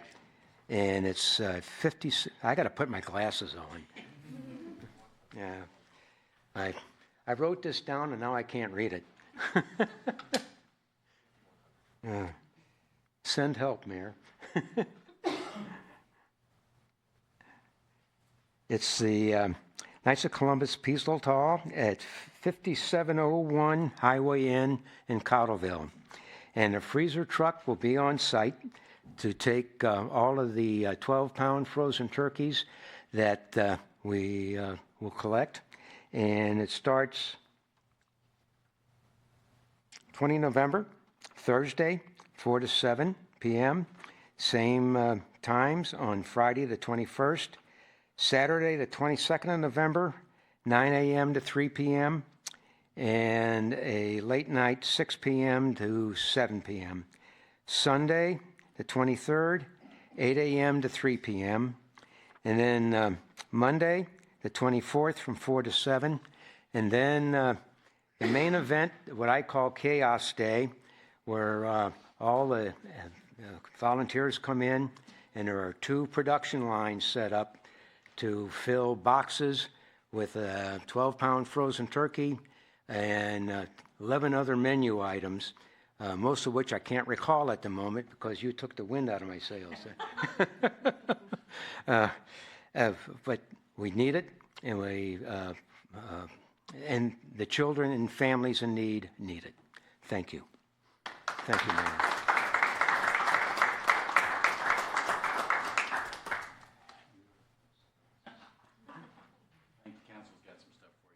Oh, wow. Normally I try to take command of the situation, but it didn't work this time. No, it didn't work this time. Thank you very much. Wow. And this will be on display at the hall. Okay. Thank you. Where do you want me to start? Wherever you want to start, brother.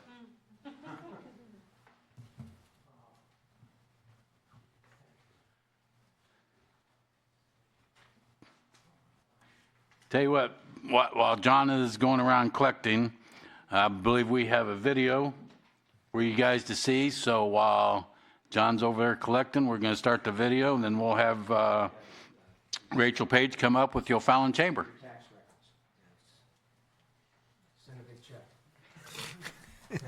Thank you.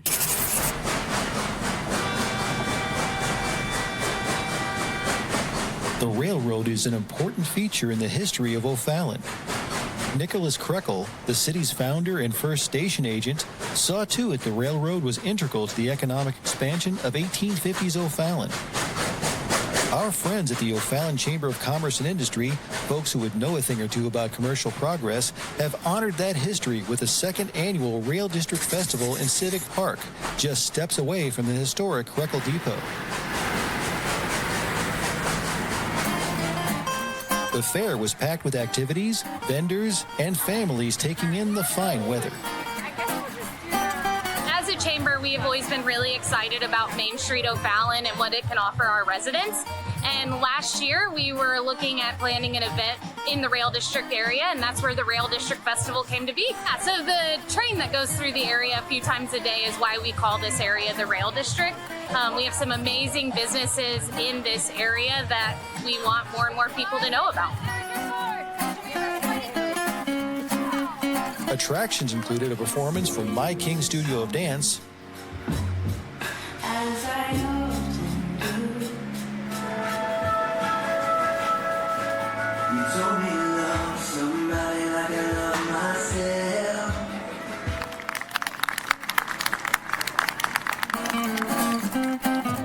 an appearance from Bluey and Bingo,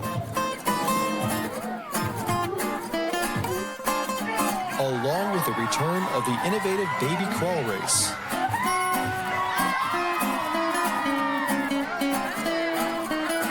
So the second year has been an awesome time. We have plenty of food trucks for people, lots and lots of vendor booths with different businesses. We have a kid zone that people have had a ton of fun going in and out of. We've had Krekel train rides going throughout the day, and Bluebell Ice Cream giving out free ice cream. Who can beat that? Our own Krekel Line train was staffed by members of the St. Charles Model Railroad Club, taking the opportunity to demonstrate the enjoyable activity of model railroading. It's a good way to get the public involved with trains and help them see how a hobby in model railroading could be beneficial for themselves. I love doing this job. I love interacting with the public, especially when it comes to trains. It's definitely a passion of mine. Remember to join us next year to experience O'Fallon's newest tradition.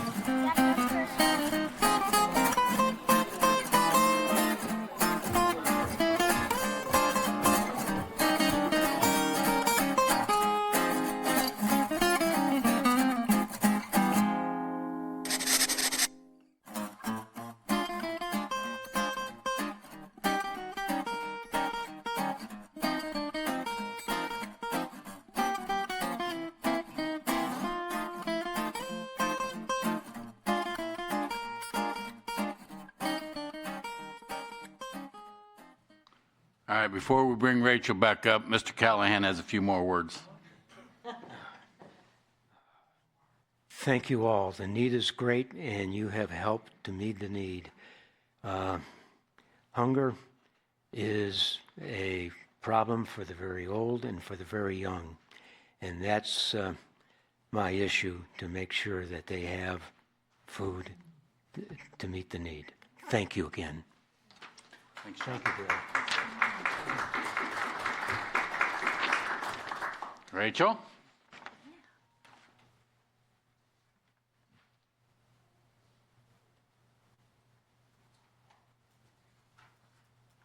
All right. I just have a few pictures of the Rail District Festival that I wanted to show you guys. I know you got to see a video. But I am Rachel Page. I am the Vice President at the O'Fallon Chamber of Commerce. And I wanted to come today and say thank you so much for supporting the second annual Rail District Festival that we had on the first Saturday after Labor Day. This event is a partnership with the City of O'Fallon and the O'Fallon Community Foundation. And through this event this year, we were able to raise over $6,500 to send officers to Police Week and create scholarships for adults and children to participate in activities through the O'Fallon Renaud Center that might not be able to participate due to funds. So that'll go through the O'Fallon Community Foundation to be able to give that money to the police and the Renaud Center. At the Rail District Festival, the community members were able to learn about different businesses in O'Fallon. You can see here the St. Charles City County Library was giving out library cards to different citizens. This actually is a newer family in O'Fallon, so they were able to come to the Rail District Festival and learn about how awesome St. Charles County and O'Fallon is and get all of their things done that they needed to do as new residents. We had different vendor booths as well that were, an example, permanent jewelry. We had O'Fallon Inc., a tattoo parlor in O'Fallon giving fake tattoos. And then we also, you can see the patron also has Dutch Bros Coffee. They were giving out free coffee and energy drinks throughout the festival. We had a kid zone that was a huge hit within the kiddos, and then tons of free kids activities as well. A balloon artist who had a line following her the entire time throughout the festival. We had the sisters, Bluey and Bingo, there. They were taking pictures with the kiddos and then also took part in a dance party, and they were continuously getting hugged. We had Bluebell Ice Cream there, which is a St. Charles County business, and they were giving out free ice cream to all of the festival patrons. We had My King Studio of Dance, which is an O'Fallon dance studio that did a 30-minute performance for the community. We had a baby crawl race, and as you can see, some babies really liked it and some hated it. Mine preferred just to cheer on everyone, so there she is. She practiced really well, but she was not interested in crawling. And thank you to Mayor Hennessy for giving the winning trophy to the baby. And then we had the Krekel train ride, Krekel line that was going and giving train rides to patrons. Some patrons went multiple times because their kids had so much fun. And I remember last year when Kathy and I were talking about the train, we thought it might go, once every couple hours. This train never stops through the festival, so it is a huge hit. And then the St. Charles Model Railroad Club, they come out and they have a great time telling patrons about their club they have, and then also punching the tickets. And then we also had local food trucks there as well, feeding and keeping everyone hydrated. So the whole point of this event is to really bring attention to O'Fallon, but then also the Rail District in general, having it over in Civic Park. This event is meant to showcase the Rail District and its unique character. And I just wanted to say thank you guys for your support in this effort that we have. It's a huge deal for us at the Chamber to keep building the Rail District and showing the community that it can be vibrant. I also wanted to let you guys know, and there is a flyer at each of your seats, the next Chamber event that we have going on is our Shop 636 for the Holidays program. That is a shop local program that we have that starts on November 1st. There is still space for businesses if any brick and mortars want to join. It is a raffle ticket program for the community that gets community members into the businesses directly. But I also encourage all of you to go out and collect raffle tickets. So the program goes from November 1st to December 8th. You can go out to all of the businesses to collect raffle tickets, and the first place prize is $4,000 cash right before Christmas time in the holiday season. I know C. Bennett is one of the participating businesses, so we really appreciate all of you going out and supporting our local businesses during the time period. Thank you so much. Questions for Rachel? Any questions for Rachel? I think you're lucky. All right, next on the presiding officer's report, we have a presentation for continuum of care. Dottie? Hello. Hi there. Welcome. Welcome. Thank you for this opportunity to address you all. I'm Dottie Castigar. I'm a resident of O'Fallon, and I have been working on the issue with homelessness for over 20 years in this community. Just so pleased to be part of a community that comes together and helps those in need, and I think the No Hunger Holiday is a good example of that. Before I start my presentation, I would like to introduce you to our new Executive Director at Community Council, Samara Mitchell. So I know you all have heard from Todd Barnes in the past, and he is preparing to retire now, and so in the future you'll be seeing a few different faces. And let's see if I can get this going here. From beginning, okay. So I came to talk to you today as a member of a Continuum of Care, which is a group of about 100 organizations that have been coming together for over 15 years, closer to 20, to address the needs of those who struggle with housing instability in our community. And as I move through the next couple of slides, I'm not going to read them to you because I want to share a couple stories of some of our local residents. These two stories I'm sharing are from Fort Zumwalt School District, talking about a couple of the families. I asked them for some O'Fallon-specific concerns to kind of paint the picture of what homelessness looks like in O'Fallon. So the first story I have is about a single mom with a second grade son. And the mom had been evicted from her apartment because of health reasons that then triggered a job loss. Within the 24-25 school year, so that was the last school year, the mom and her son moved 6 times. They lived in several hotels in St. Louis and St. Charles. They lived in several family members' homes in St. Louis County and in a family shelter in St. Louis. Their entire belongings consisted of 2 suitcases. Mom worked with coordinated entry and followed their instructions, but with limited resources in St. Charles County, she was not able to stabilize. They're currently in a hotel in St. Charles County. She's still receiving case management support and has found a good job and is now hoping to find affordable housing. The school district has continued to work with her son and helping to provide cab transportation, free breakfast and lunch, clothing, school supplies, toiletries, and food for home and other basic needs.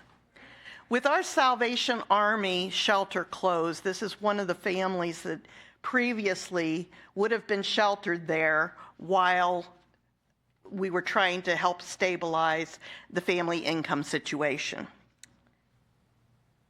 This is the second story that they shared. I would like to first reference an article that was in U.S. News several weeks ago that caught my eye. And the story made national headlines when 6 children, including an infant, were found living in a storage unit. The mom was charged with child abuse, but really she wasn't abusing her children. She was trying to find a safe place for them to stay. People were shocked. It was seen as unthinkable that kids were trying to survive in such unsafe situations. But the truth is, it's not just Milwaukee. Right here in O'Fallon, right now, we have a mother and her children caught in almost the same situation, but it isn't being publicized.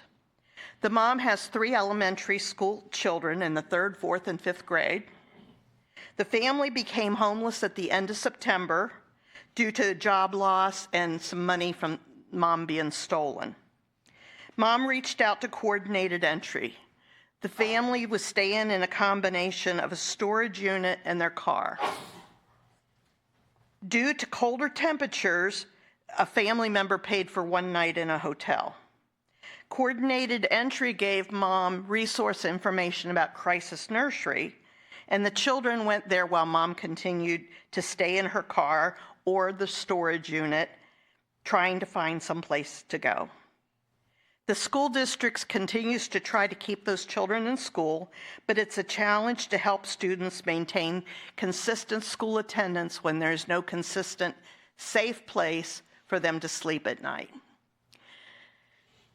As you see from the slides I referenced, I asked Deanna Cruz, the homeless coordinator for Fort Zumwalt, how many students they had that were homeless last year, and she said 199. She said they spend an average of $50,000 a month transporting people from all kinds of locations in the region to school each day because there's nowhere we can transport them closer, so the cab fares add up. The district transported students living outside the district, but they were residents here. They had enrollment in the Fort Zumwalt schools because this was their place of origin. And they transported them nearly 89,000 miles last year. Since January of this year, I looked through our coordinated entry statistics about what does homelessness look like. We had 386 new requests from assistance from O'Fallon residents, and 328 of those households received prevention assistance. So they were close to losing their homes. We were able to invest some resources and get some churches and community organizations to step in, and we were able to keep them in their homes. We made referrals to community partners. We made 425 referrals to community partners on behalf of those residents. 87 of those households were newly homeless. We have right now in O'Fallon a total of 144 people waiting for housing, and 35 have been successfully rehoused since the beginning of the year. The lack of affordable housing is a real crisis for families that are on the lower end of the wage scale, working, fast food or just lower wage jobs, because any crisis pushes them over the edge. It also, about 50% of the families have someone with a disability in the household. So you can imagine, especially if you're a single mom and you need to take off to take care of a child or appointments, that can really affect job stability.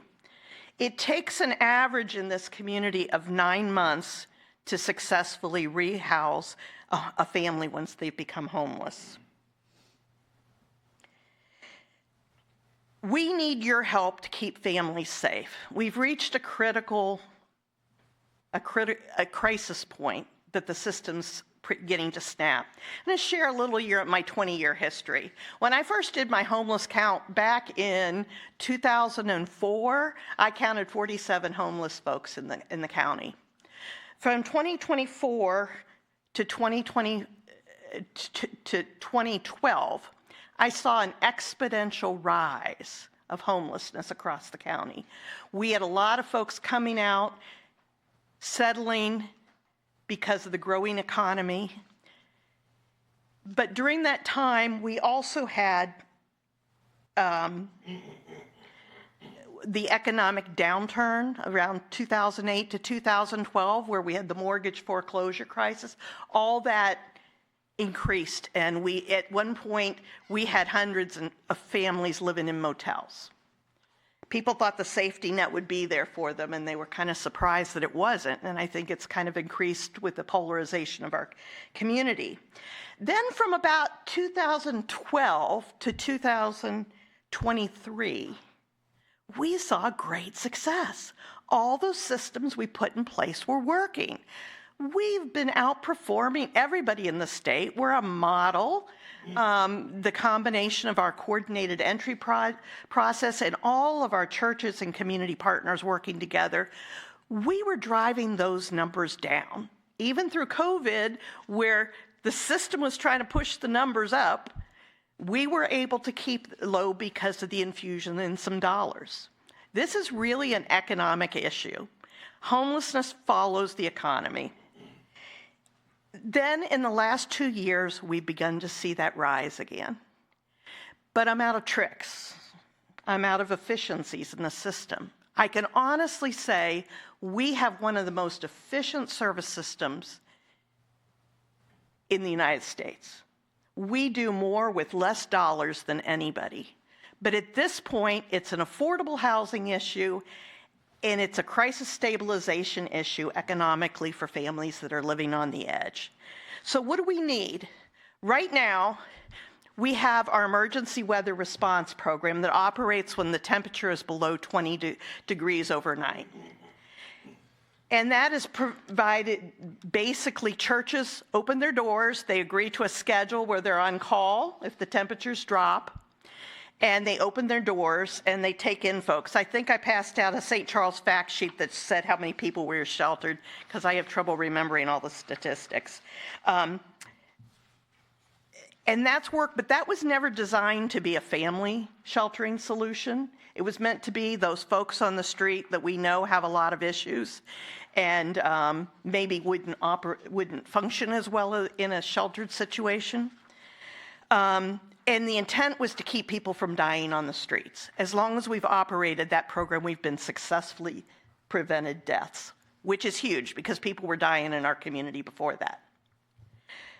The problem is they're about out of money, and the churches are exhausted, and we don't have enough resources. So one thing we need, more churches to step up, more volunteers to step up, so we can maximize that. It's a program that works. It works well. We help transport people to a safe sleep cot in a shelter at night and back to their place of origin in the morning. And it's during the day, they can often go to a place of business, or they can go to, they can find another warm location to stay. Again, that's not the solution necessarily for families with kids or very elderly or very medically fragile, but it works for a lot of folks.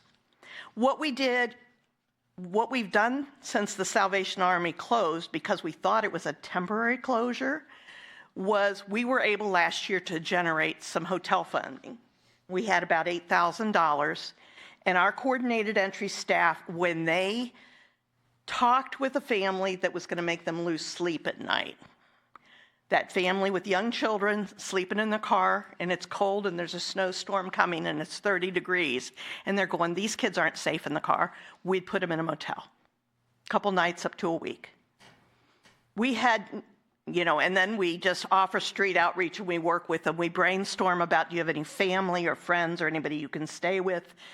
And we try to support whatever we can to keep them safely sheltered until they can resolve their housing crisis. This year, we don't have those funds. I estimate just to keep people safe this winter, we need about $77,000. And that's to keep people safe through March. O'Fallon, the percentage of residents from O'Fallon is about 20% of that. So you can do the math. I ask if the city can make a contribution toward those safe sheltering options, or get other churches or others involved. I ask for contacts. This problem is much bigger than the people that are working on it now, but it's very solvable. It's solvable. We know this works. We know we can help these folks. So as I said, the motels stays would just be for families with very young children that have no households or relatives they can put the kids with, or medically fragile folks. Long term, we need people to come to the table. Samir is organizing a breakfast on November 6th that's free of charge, where we're going to have a conversation. We're looking with folks that are willing to be part of the conversation moving forward. We know about not in our backyard. We know about all the barriers. We've been fighting them for a lot of years. But there are solutions that work. A great thing, if you haven't seen it up until now, go up to Lincoln County and visit Bridge of Hope. They just built a crisis stabilization center that's a community drop-in center and a 20-bed shelter. And it works. They've got the whole community involved. The community is now finding these people jobs and housing and taking a lot of the burdens off the social workers. So that's the way we can be, because that's the way our community is. But I don't have the answers, but collectively I think we do. So I ask folks to consider joining the conversation. And let's start talking about it and not hiding it. If we could get a small house that we could start sheltering, land that we can get zoned. We had no idea that the shelter was going to permanently close in O'Fallon, but now it has, and we're trying to look at moving forward. And so, it served 120 to 150 people per year. My sense is that the county needs about 40 to 50 beds of crisis sheltering. And again, that's just to stabilize them until we can move them to the next step. We can do this. Every year, we help over 350 people get rehoused in our community. And we don't house them and walk away. We track them for 2 years. And we know that 95% of the folks that we gave a helping hand to stay housed. 95%. 80 to 85% of the calls that come into our helpline are new calls. Those are not people that are just using the system. So again, what we need now is help with funding to support winter sheltering, contacts of folks that might be willing to step up, either offering churches, safe spaces, volunteers, and a commitment to a conversation moving forward on how we can address this long term. Very solvable problem. Thank you. Thank you for your time. Questions for Dottie? Mr. Wexler. Thank you for the presentation. Where do people give money, or how's that, online, or what's that look like? So Community Council will be opening up online. We take checks. We'll be starting a fund. We've kind of not done that yet because the United Way has a blackout where you're not supposed to ask for funding because United Way campaign, but after November 1, we can. We can do that, or write a check to Community Council saying for homeless in homeless sheltering, and we'll see that it's used for the most critical needs. Thank you for your time. Thank you. I have a quick question, Mayor. Oh. Go ahead, Amanda. I was just going to say thank you for coming and speaking, because actually this a timely matter. It hits close to me. This weekend, I had some residents call me from one of the senior living communities in our area and our ward, who they had a lady who was kicked out and had no place to go, and so the residents were calling me just kind of worried and frantic. And I'm going to tell you, as a council person, but just as a human, I mean, I never felt so hopeless and just helpless, not knowing what to do, I've been a social worker 40 years, and I'm not good at asking for money. That is not my shtick. I'm good at helping people and designing systems. And I always said I wasn't going to ask for money until I knew I could be totally accountable in delivering efficient and effective services. We now have a great system in place. It's a money problem. It's a money problem. And that's something that this community, if they understand the need, is willing to step up and help with, I think. And like I said, we ended homelessness. By ending it, I mean, we have a system now that if a veteran comes to us that's homeless, we can move them through the system pretty quickly and get them assistance. We ought to be able to at least do that with families, if not everybody that's homeless, right? And help those kids stay in school and parents stay in their jobs. Just thank you. Thank you for all you do for the community and for your time tonight. Thank you. Oh, you're not done yet, ma'am. You're not done yet. I was told to keep it short, so. Ms. Thompson. Thank you, Mayor, and thank you for the presentation and sharing all of this, with us, and thank you for everything that you do. Are there any organized fundraisers specifically for the homeless? Not at this time. Okay. We're talking about that now, and so we just, again, it's hook or crook. You're grabbing the few folks and saying, we've got to do something. We've got to make the community aware. And so we started out, kudos to Adam Rollins, who's on the communications team at the county government. He's become our marketing director to help us with messaging. And so that, we agreed that we were going to do presentations at the different municipalities, and we're going to gear it up so you'll start seeing Facebook posts and information shared about it. If you see the Facebook post, there's a scan card that says share, just asking for information and what you might be able to offer in terms of contacts, fund, or whatever. We haven't specifically asked for money. We have not had a fundraiser. We need to do that. But we're just, like I said, we need help. We're stretched thin, and the folks that are in the trenches are going, this is bigger than us. Yeah. Anything else? No, thank you. Anybody else? I apologize for it being a little more That's fine. of a downer, but like I said, I just believe in my community, so I think we'll all step up and take care of it. Thank you, Dottie. And the last thing is I'd like to have a motion to cancel the Planning and Zoning Commission meeting date of January 1st, 2026, and the City Council meeting date of January 8th, 2026, to continue with modified meeting schedule to hold the Planning and Zoning Commission meeting on January 8th of 2026 and hold the City Council meeting on January 15th of 2026. So move, Cascella. Second, Wexler. Motion by Councilman Cascella, second by Councilman Wexler. Questions or comments? All in favor? Aye. Any opposed? Motion passes. Next, it brings us to citizens' comments. Mr. Dienoff.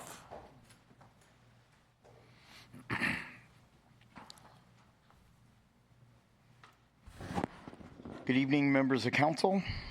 First of all, I'd like to start out by saying proposed bill 7791 have the gumption to say no to no tabling. This is a bad rezoning. It's bad for the neighborhood. I ask that you, each one of you, vote this bill down to defeat. Why put off what we already know the answer? I believe that a majority of council members have stated on the record that they're opposed to this rezoning. So let's get it over with and let's vote down this proposed bill 7791 and not have a tabling till next month. A couple things on the consent agenda: a change order for utility associates for police transfer kits, $5,872 on a $225,873 contract. A change order for Reinhold Electric Company, water and wastewater electrical service agreement, another $140,700 more than was bid in the contract. Was a full national background check done on Nicholas Parks with Level Up Caledonia LLC, who is asking for a liquor license? And I'd like to hear from our police chief if that was done to satisfaction, both state and federal. Resolution A on the agenda is Craftco Incorporated, $140,000 agreement. I believe it's for supplies. And just to note, there's only 2 bidders. We need to do a much better job with our $100,000 procurement officer and her assistant to get out in the community and generate people to bid on projects like Councilwoman Taylor had said at the workshop meeting. Resolution B, again, only 2 bidders, $798,000 for 2 side loader refuge trucks. And then we have Resolution E, another $450,000 for City Hall renovations. I thought that was done with. Give me a break. Spend, spend, spend, and spend more dollars for zero details of what the project entails. It's not even in the staff report exactly what they want for that $430,000. I just ask you to say no. And another $55,000 in Resolution F. Are we anticipating a city riot in the O? And of course, proposed ordinance number 7795, $32 million in bonds over 20 years at 4 to 6% interest rate in today's trying times when you're begging and borrowing instead of giving our employees a decent pay raise. You have 15 seconds. And then we have Resolution G, which is $454,000 for burying the above ground wires with the Ameren UE. What about Quick Trip's portion in which they said that they would pay for the project? Mr. Dinoff, your time is up, sir. Thank you. We have no more citizens' comments. Brings us to ward reports. Ward 5. Thank you, Mayor. I have nothing tonight. Ms. Ragsdale. Thank you, Mayor. I just wanted to say congratulations to St. Dominic High School. If you have not heard, they have their new trade center that recently opened. Many people in the community opt not to go to college and instead go to trades colleges instead. And so the fact that we have a Catholic school, private school here in the area that is showing that the trades are something some people opt to do. I'm very excited that St. Dominic is doing that. And I want to wish happy Halloween, especially to all the kiddos.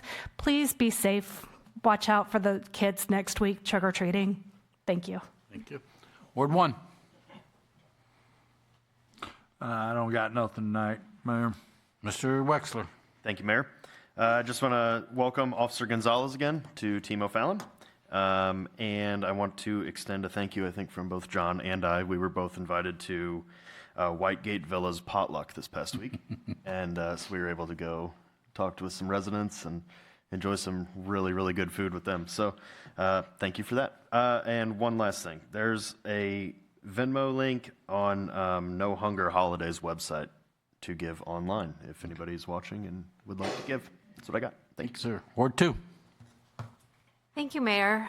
Just a couple of things. I also want to congratulate and welcome Officer Gonzalez to the OPD and to the City of O'Fallon. Also want to thank Dottie and John Callahan. And the No Hunger Holiday, I've had the opportunity to participate on the Tuesday before Thanksgiving packing of all of the boxes, and they just do a fantastic job. It's a really great environment, and anybody can show up and help for 5 minutes or the whole day. So if you've got some free time, I would encourage you to do that for sure.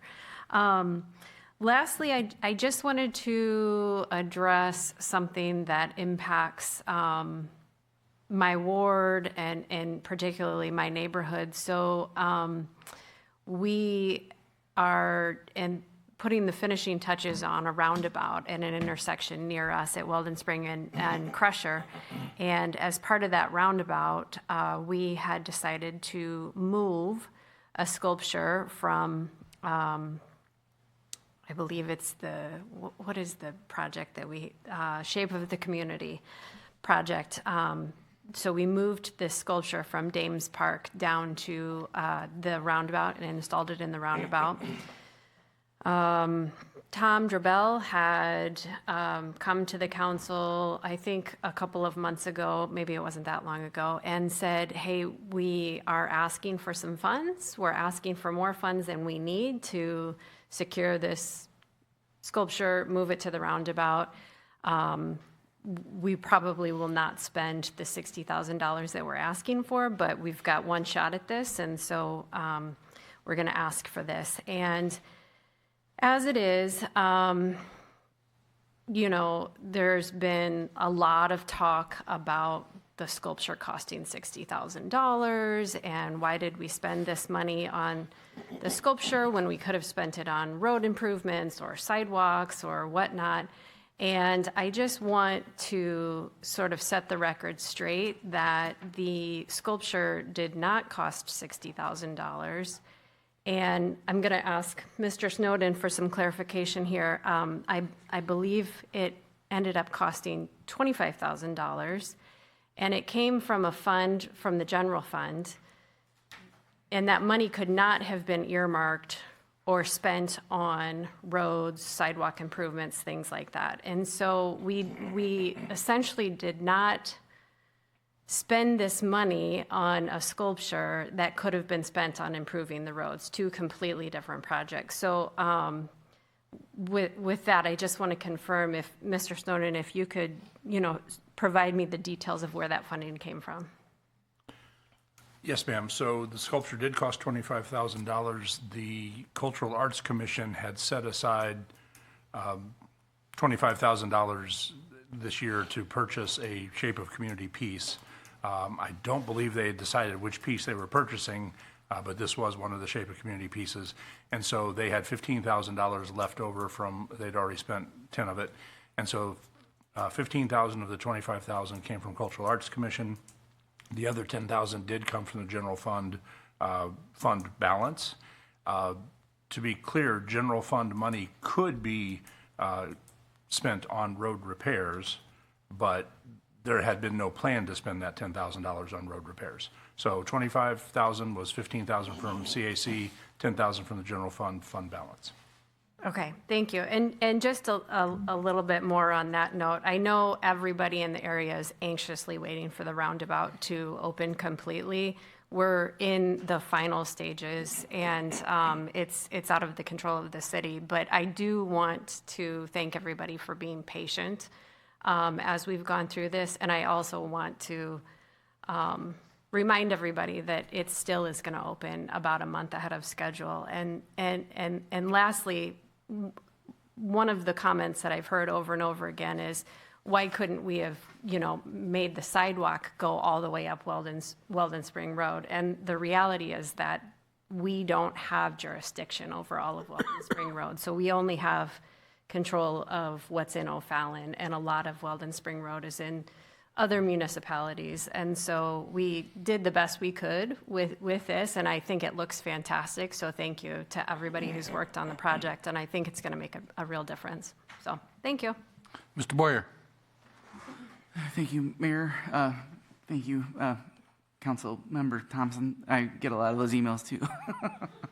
So yeah, it's if you've got time. Last week we did a review of the budgets from 2025 and what we're planning in 2026. Being the first time through this, it was pretty amazing to see how the city works together, all the things that we got done, and what we're planning to do next year, and how well everyone works together. It's really cool. It is a 4 or 5 hour thing, so earmark some time, make it into a drinking game. I don't know, but it'll be well worth your time to see what's all that we're doing. Also, we're coming up to the holiday season. There's a lot of needs that's out there. We've heard that already tonight. So that's a call to all of O'Fallon. Come out and volunteer. Just do something small. We're meant to live in community. We're meant to serve one another. Go out and do that. Even if you're coming to Celebration of Lights, if you're doing the stroll through, we're going to collect cans. Come, just bring us some cans so we can give those cans to people in need. So there's plenty of anything small that you can do. It's going to make you feel better, and you're helping others out. So that's just what we do in the O. Thank you. Ward 3, Mr. Cascala. Thank you, Mayor. Another welcome to Team O'Fallon for Officer Gonzalez. And just a reminder, exercise that caution and patience next Friday for Halloween with all the kids out playing, running around, and doing trick-or-treating. Thanks. Thank you. Ward 4, Ms. Taylor. Yeah, thank you. So there's something I think that's been happening across our region that if you've been paying attention, you probably have heard it too. Every resident from around the entire county has been asking us to slow down. You know, what I first heard as a local concern has now become a countywide conversation. Lake St. Louis was one of the first to address this, I think, a while back with a moratorium on new apartment projects, allowing time to study their long-term impact and ensure that infrastructure could keep pace.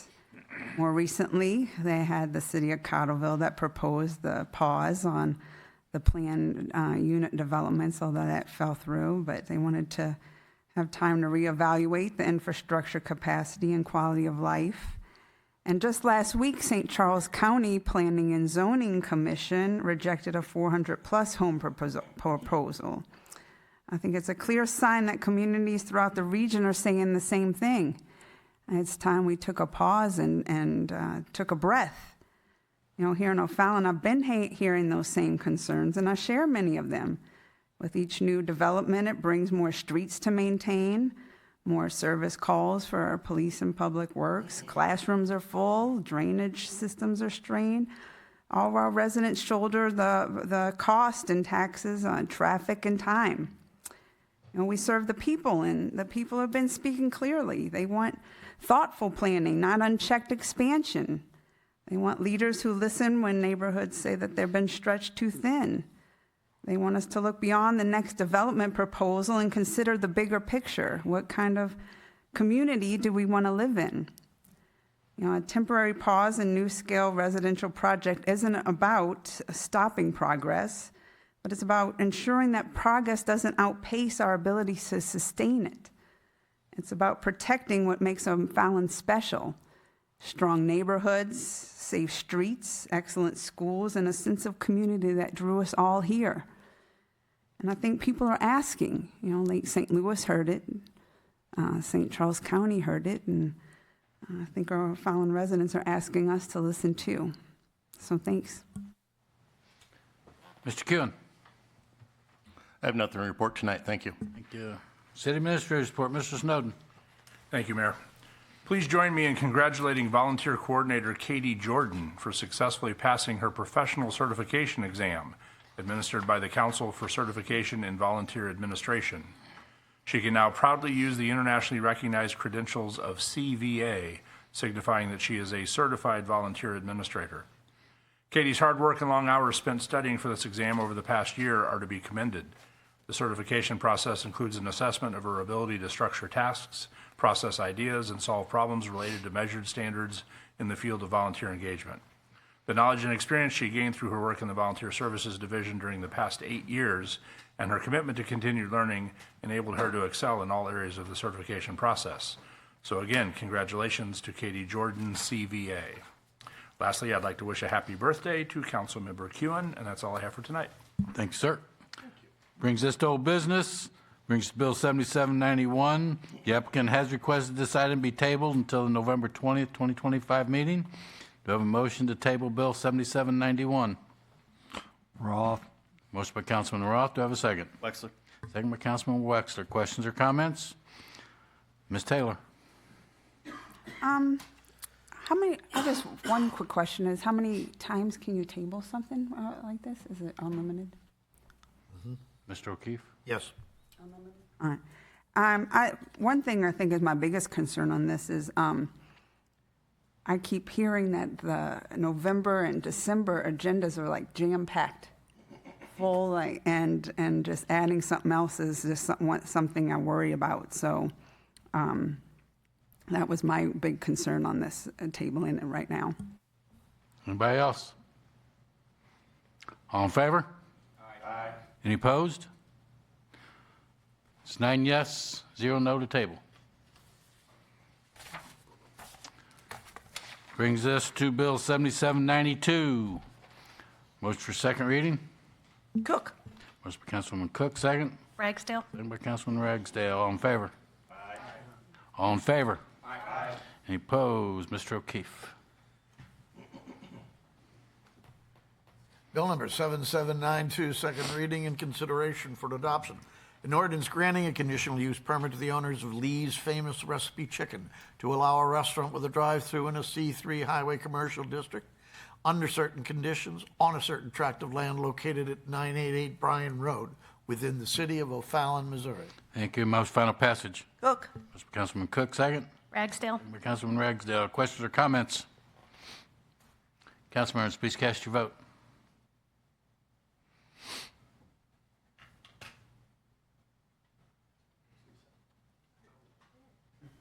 The voting's closed. 9 yes, 0 no. 7792 passed, becomes ordinance number 7251. 7251. Thank you, Bess.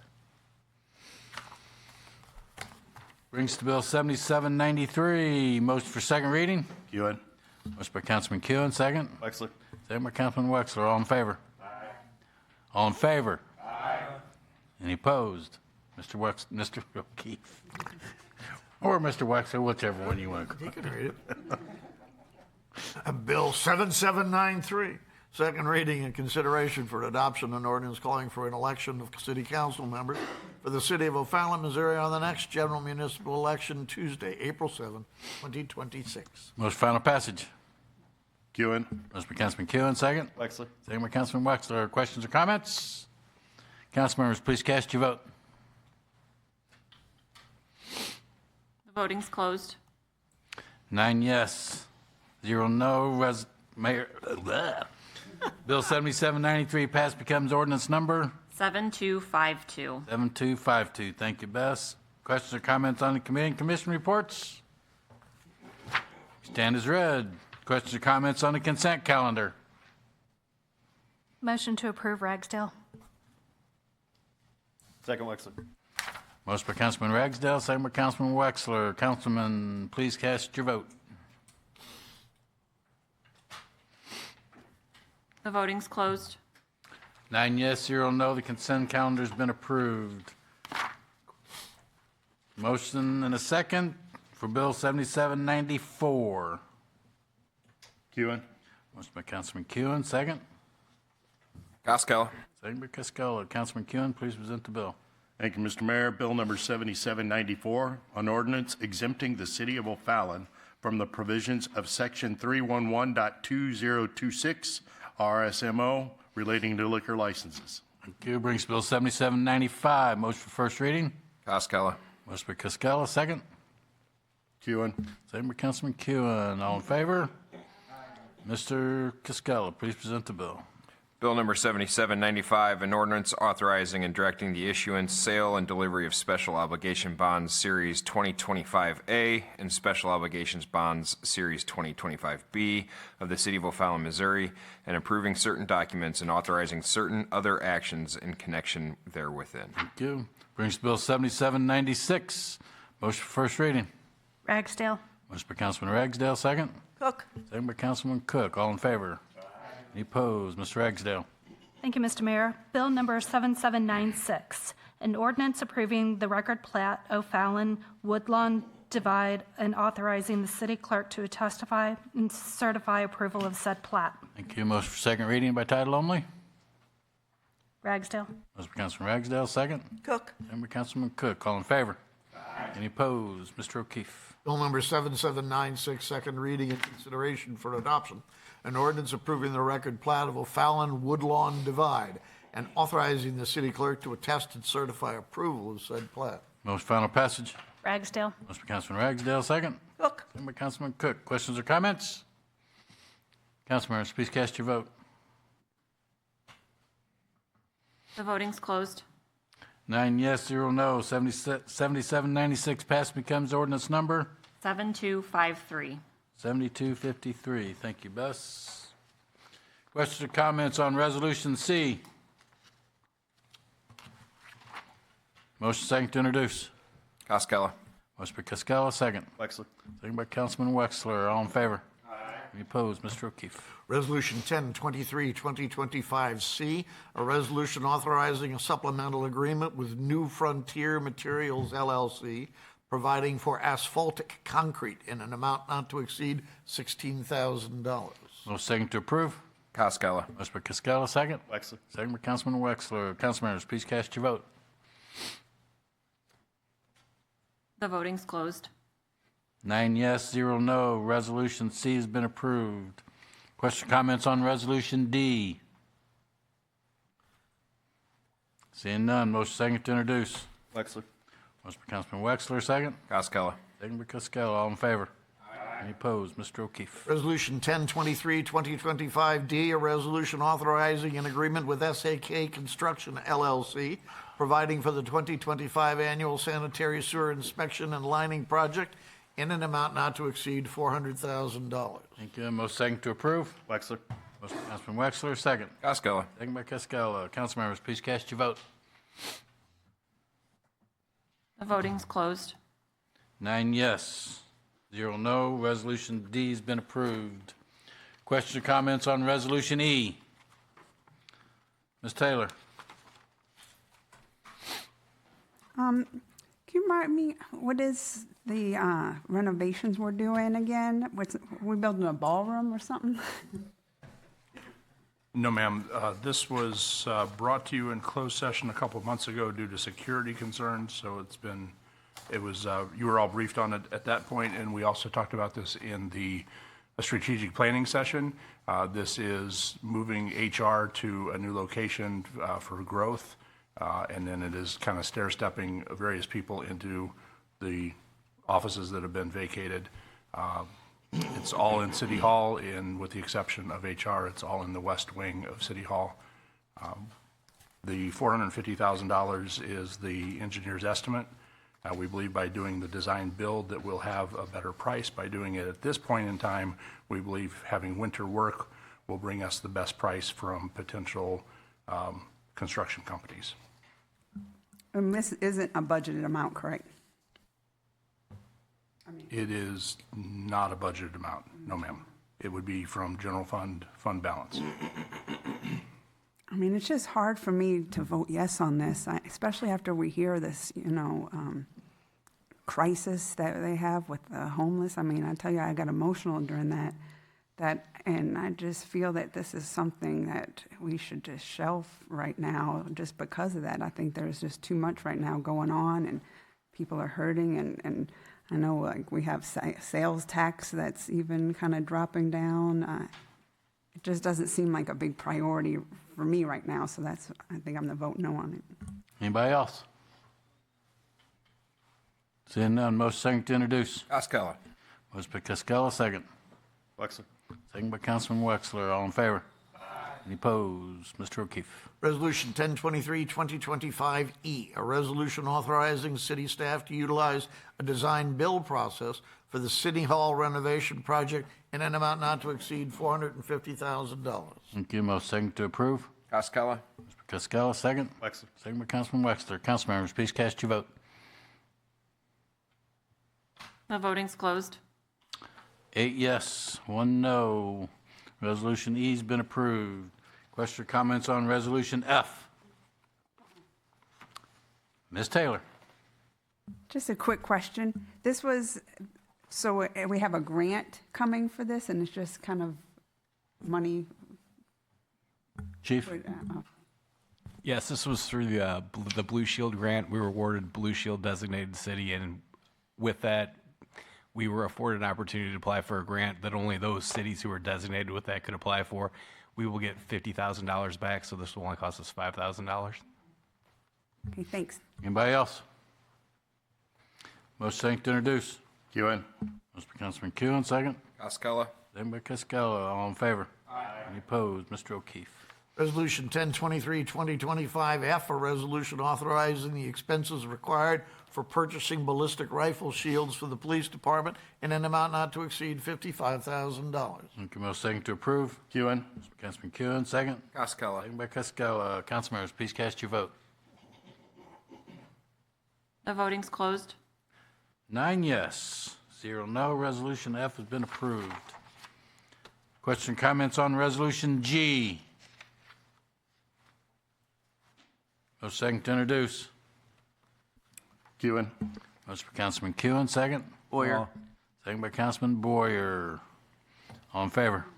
Any opposed? Mr. O'Keefe. Resolution 1023, 2025G, a resolution authorizing an agreement with Ameren, Missouri, providing for electrical line relocations in an amount not to exceed $454,729.15.